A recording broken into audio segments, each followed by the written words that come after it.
Tidak ada cara yang terbaik untuk bisa mengoptimalkan itu dan pesan-pesan yang istimewa tadi, kecuali salah satu amalan efektifnya dengan menunaikan ibadah puasa. Karena saat puasalah kita bisa mengoreksi diri dengan baik. Kita bisa mencoba berlatih meninggalkan segala yang dilarang. Kita bisa memaksimalkan ibadah yang menunjukkan ketaatan kita meningkat di hadapan Allah Subhanahu wa taala. Itulah sebabnya Nabi SAW ketika ditanya oleh segelintir sahabat, puasa apa yang istimewa, yang utama setelah Ramadan, maka Nabi tidak ragu mengatakan puasa yang ditunaikan di bulan Allah Al-Muharram. Dilekatkan dengan nama Allah untuk menunjukkan keistimewaan bulan Al-Muharram ini. Alhamdulillahilladzi faradal jumu'ata lil mu'minin liyakunu minadz zakirin.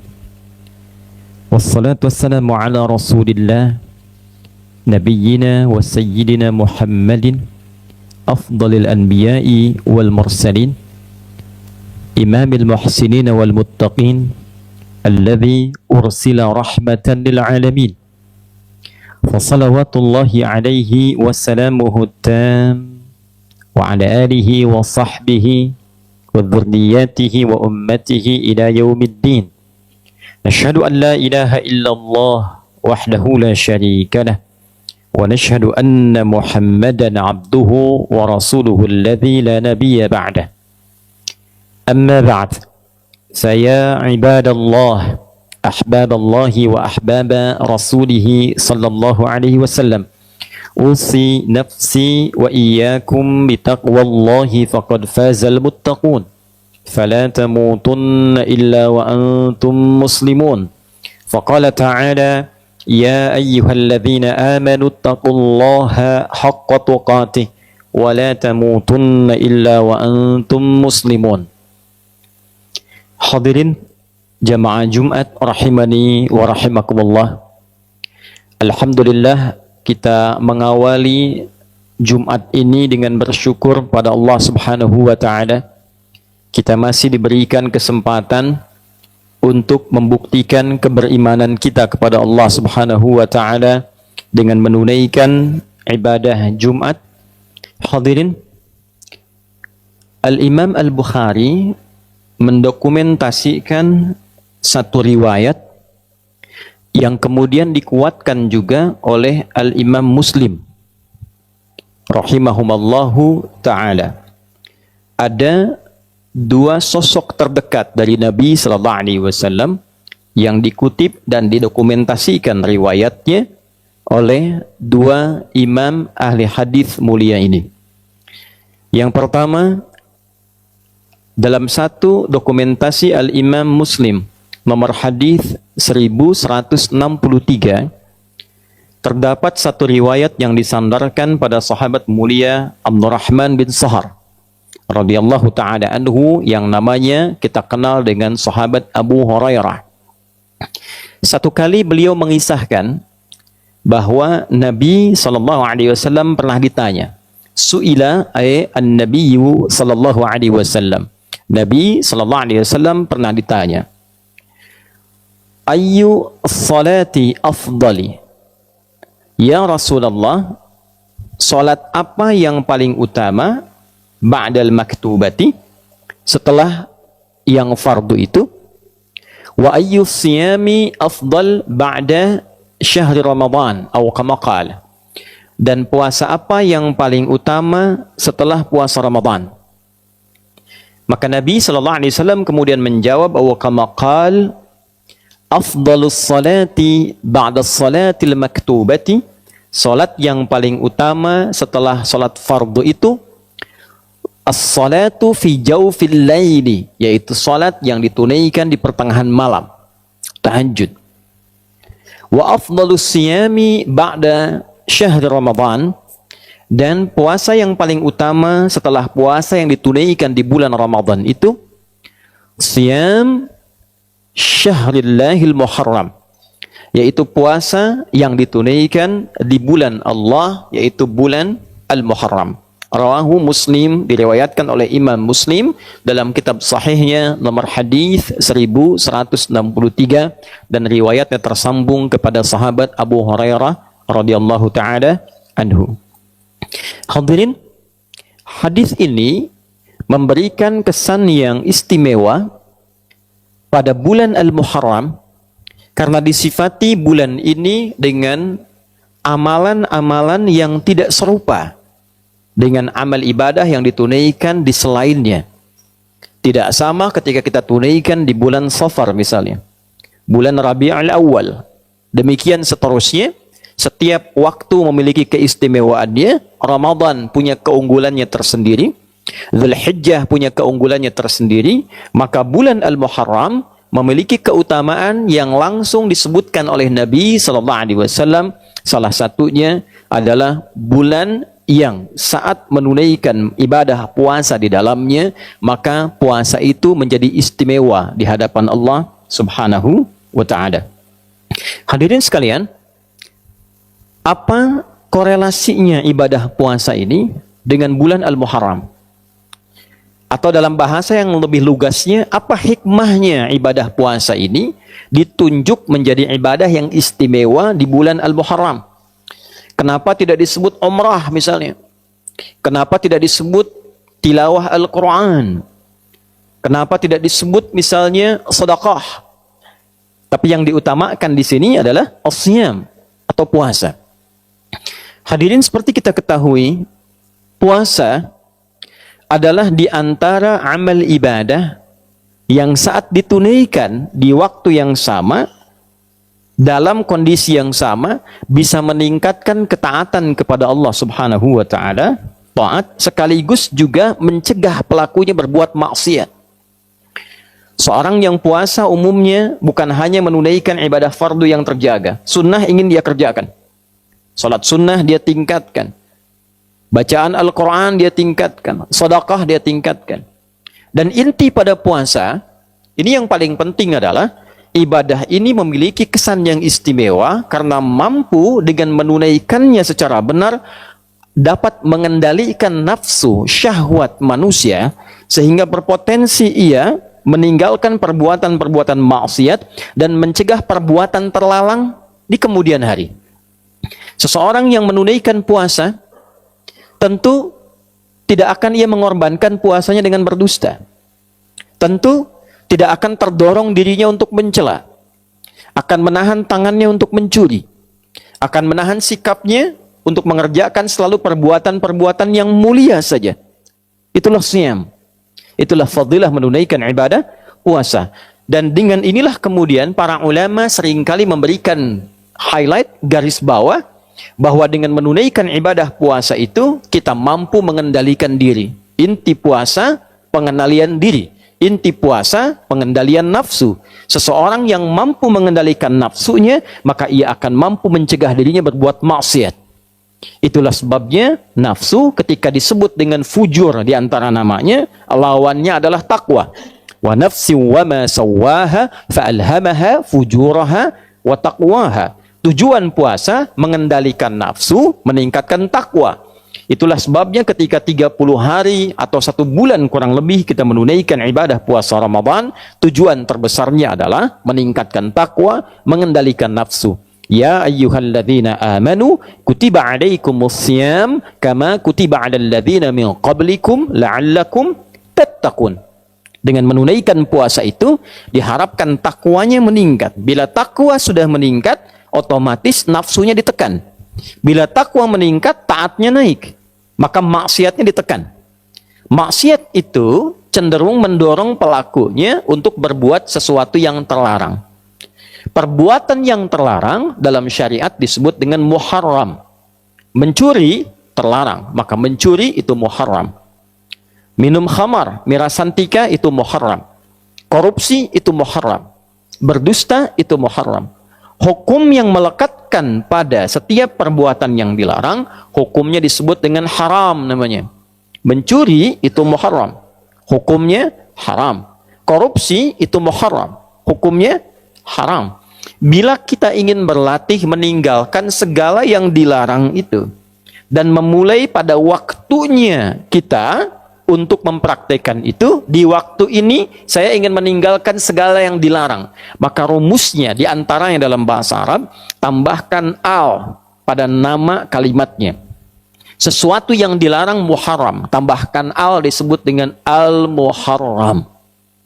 Maka bulan pertama dalam penanggalan Hijriyah dinamakan dengan Al-Muharram bukan sekedar ingin mengabadikan nama itu yang memang sudah ada semenjak di zaman jahiliyah dan jadi konsensus kesepakatan bahwa bila tiba waktu itu bulan Al-Muharram itu maka setiap masyarakat berlatih, setiap masyarakat mencoba meninggalkan segala yang dilarang, disepakati oleh masyarakat pada masa itu.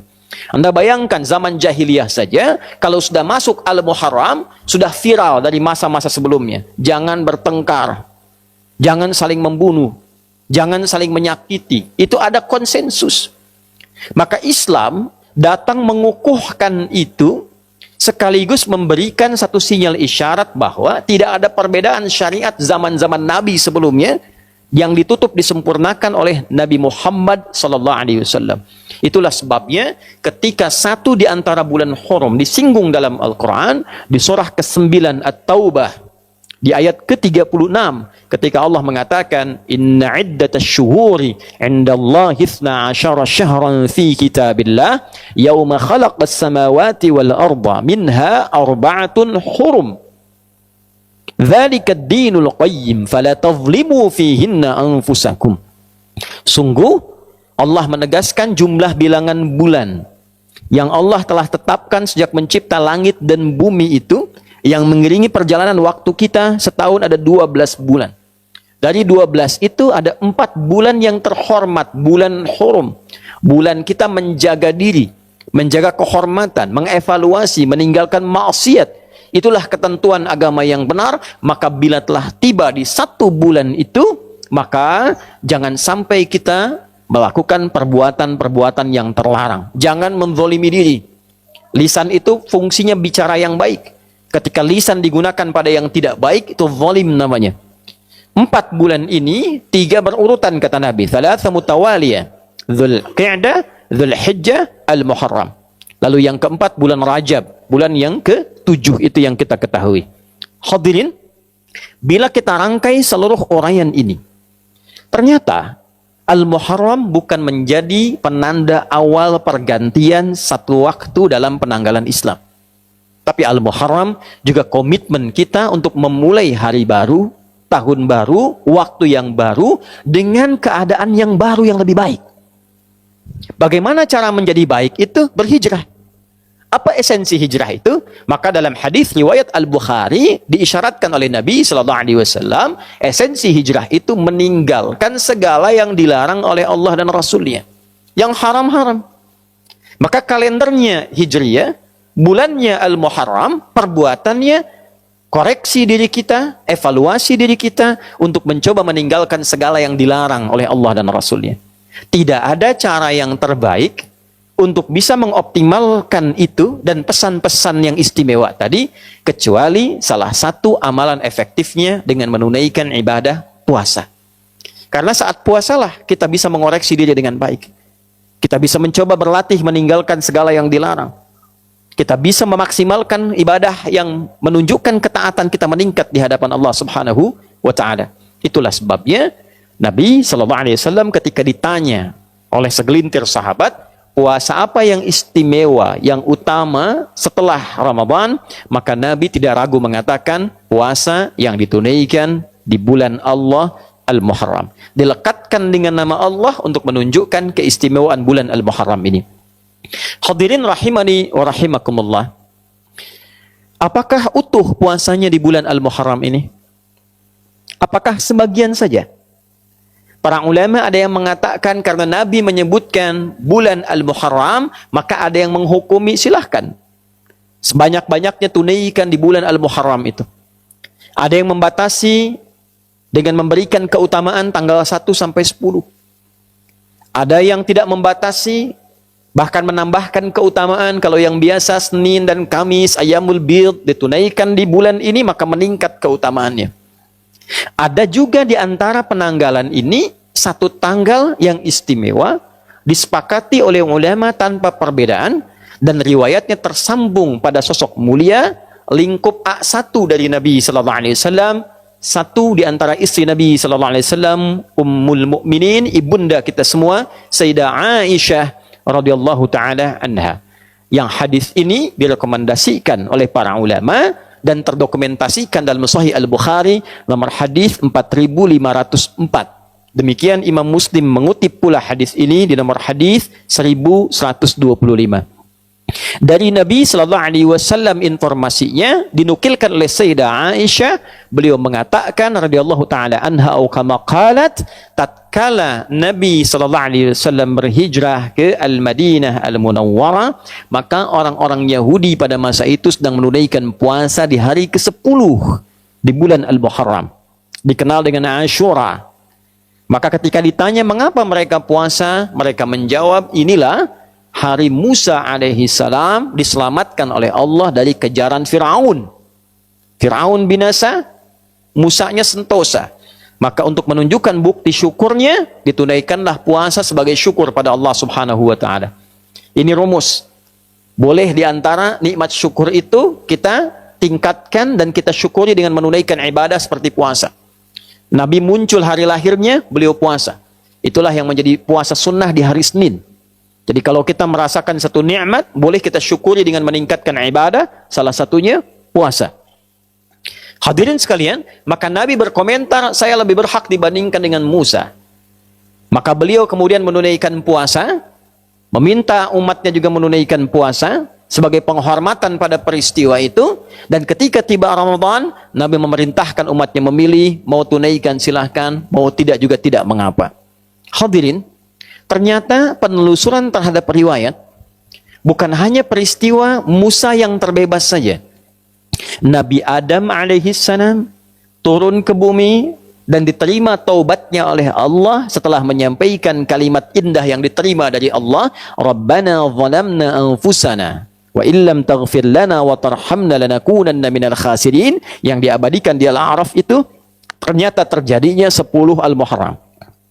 Nabi Nuh alaihissalam ketika kapalnya itu yang telah dihantam oleh badai, kemudian muncul banjir dan beliau selamat dengan pengikutnya, keselamatannya terjadi di bulan Al-Muharram di tanggal ke-10. Dan peristiwa-peristiwa besar lain banyak mengiringi, menunjukkan perubahan, menunjukkan evaluasi, menunjukkan muhasabah, yang inti seluruhnya ini terdapat dalam puasa. Jadi wajar ketika tanggal 10 Al-Muharram ada puasa sunnah dan memberikan manfaat menggugurkan dosa yang pernah dilakukan, maka bagaimana cara menjalaninya? Bukan sekedar menahan lapar dan haus, tapi kita mengoreksi diri kita seperti Nabi Adam mengoreksi dirinya, kakek moyang kita. Ada istighfar yang kita bisa sampaikan pada Allah Subhanahu wa taala. Yang kedua, ada yang dicontohkan memulai jalan baru untuk meninggalkan maksiat. Umat Nabi Nuh banyak maksiat, muncul banyak cobaan, muncul banyak masalah. Maka tolong dicek. Kalau dalam kehidupan banyak masalah yang tidak tuntas, tidak selesai, coba dicek. Kalau tandanya bukan ujian rasa cinta seperti Allah menguji para nabi, para rasul, boleh jadi ada maksiat yang pernah dikerjakan. Koreksi. Atau kita tunjukkan bukti syukur pada Allah. Selama ini jarang kita syukuri nikmat. Banyak meminta sesuatu yang tidak ada, yang ada lupa disyukuri. Maka ambil pada kisah Nabi Musa diselamatkan dari Firaun, syukuri. Maka niatkan hari ke-10 itu kita menunaikan puasa untuk mensyukuri nikmat Allah yang didapatkan sampai detik itu. Yang kedua, kita komitmen mengoreksi diri untuk menjadi pribadi yang lebih baik. Dan yang selanjutnya, kita menatap masa depan dengan menyiapkan agenda-agenda baru yang diridhai oleh Allah Subhanahu wa taala. Itulah Al-Muharram, itulah awal bulan Hijriyah, bukan sekedar berganti tanggal, berganti tahun, berganti tulisan, tapi menghadirkan komitmen yang berganti dari maksiat kepada taat. Barakallahu li wa lakum fil Qur'anil azim wa nafa'ni wa iyyakum bima fihi minal ayati wa dzikril hakim wa taqabbala minni wa minkum tilawatahu innahu huwas samiul alim. Ud'ullaha yastajib lana wa lakum jami'an.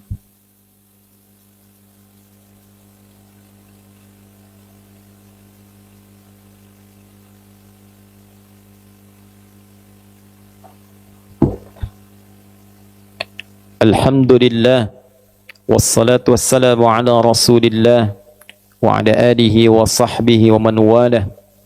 أما بعد فيا عباد الله أوصي نفسي وإياكم بتقوى الله فقد فاز المتقون فلا تموتن إلا وأنتم مسلمون.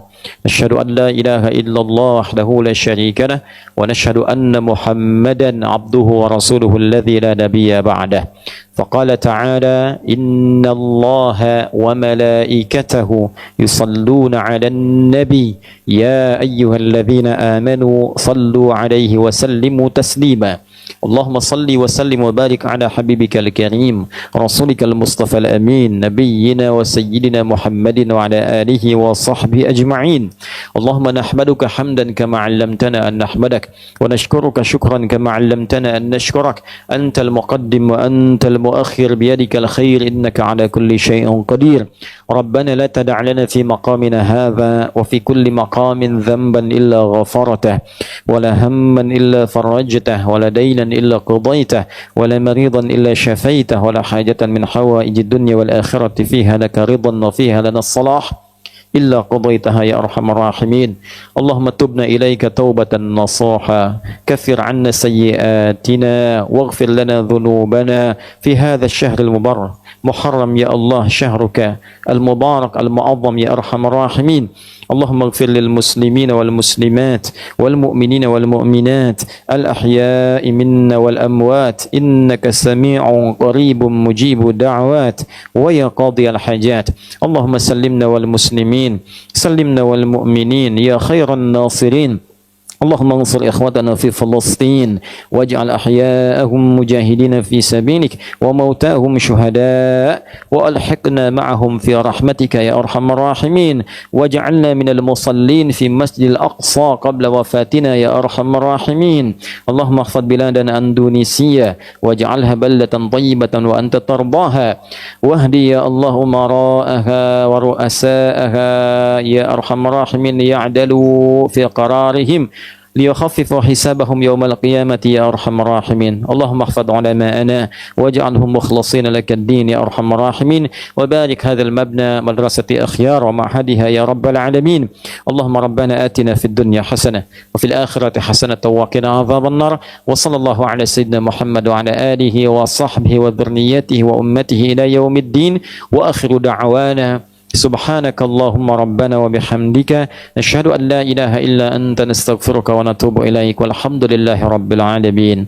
عباد الله إن الله يأمر بالعدل والإحسان وإيتاء ذي القربى وينهى عن الفحشاء والمنكر والبغي يعظكم لعلكم تذكرون ولذكر الله أكبر والله يعلم ما تصنعون. أقيموا الصلاة يرحمكم الله.